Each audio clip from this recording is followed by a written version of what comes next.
America ഇറാനിൽ നടത്തിയ ആക്രമണത്തിന്റെ പേരടക്കമുള്ള കൂടുതൽ വിവരങ്ങൾ പുറത്തുവിട്ട് പെന്റഗൺ.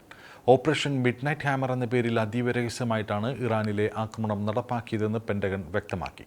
ഇറാനെതിരായ US ആക്രമണങ്ങൾ ഭരണമാറ്റം ലക്ഷ്യമിട്ടുള്ളതല്ലെന്ന് പ്രതിരോധ സെക്രട്ടറി പീറ്റ് ഹെഗ്സെറ്റ് പറഞ്ഞു. അമേരിക്ക ഇറാനിൽ നടത്തിയ ആക്രമണത്തിന്റെ കൂടുതൽ വിവരങ്ങൾ പുറത്തുവിട്ടിരിക്കുകയാണ് പെന്റഗൺ. ഓപ്പറേഷൻ മിഡ്നൈറ്റ് ഹാമർ എന്ന പേരിൽ അതീവ രഹസ്യമായിട്ടാണ് ഇറാനിലെ ആക്രമണം നടപ്പാക്കിയതെന്ന് പെന്റഗൺ വാർത്താസമ്മേളനത്തിൽ അമേരിക്കയുടെ സംയുക്ത സേനാ മേധാവി ജനറൽ ഡാൻ കെയ്ൻ വ്യക്തമാക്കി.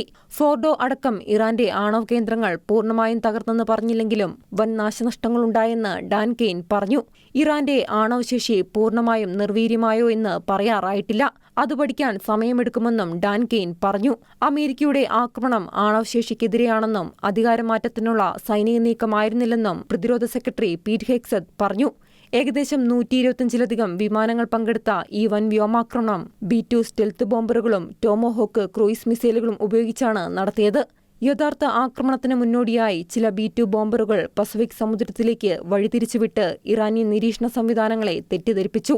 ഫോർദോ, നദാൻസ്, ഇസ്ഫഹാൻ എന്നിവിടങ്ങളിലെ ആണവ കേന്ദ്രങ്ങളെയാണ് ഓപ്പറേഷൻ മിഡ്നൈറ്റ് ഹാമർ ലക്ഷ്യമിട്ടത്. 18 മണിക്കൂറോളം നീണ്ട വിമാനയാത്രയ്ക്ക് ശേഷമാണ് B-2 ബോംബറുകൾ ലക്ഷ്യസ്ഥാനത്തെത്തിയത്. ഇറാനിയൻ വ്യോമാതിർത്തിയിൽ പ്രവേശിക്കുന്നതിന് തൊട്ടുമുൻപ് US അന്തർവാഹിനികൾ ഇസ്ഫഹാനിലെ നിർണായകമായ ഉപരിതല അടിസ്ഥാന സൗകര്യങ്ങളെ ലക്ഷ്യമിട്ട് ഡസൻ കണക്കിന് ടോമോഹോക്ക് മിസൈലുകൾ വിക്ഷേപിച്ചു. ഫോർഡോയിലും നദാൻസിലും എത്തിയ ശേഷം ബങ്കർ തകർക്കുന്ന ബോംബുകൾ ഉപയോഗിച്ച് ആണവ കേന്ദ്രങ്ങൾ തകർത്തു. ഈ ആക്രമണത്തിൽ ഇറാനിയൻ വ്യോമപ്രതിരോധ സംവിധാനങ്ങളിൽ നിന്ന് ഒരു പ്രത്യാക്രമണവും US വിമാനങ്ങൾക്ക് നേരെ ഉണ്ടായില്ലെന്നും ജനറൽ കെയ്ൻ സ്ഥിരീകരിച്ചു. International desk, Shekinah news.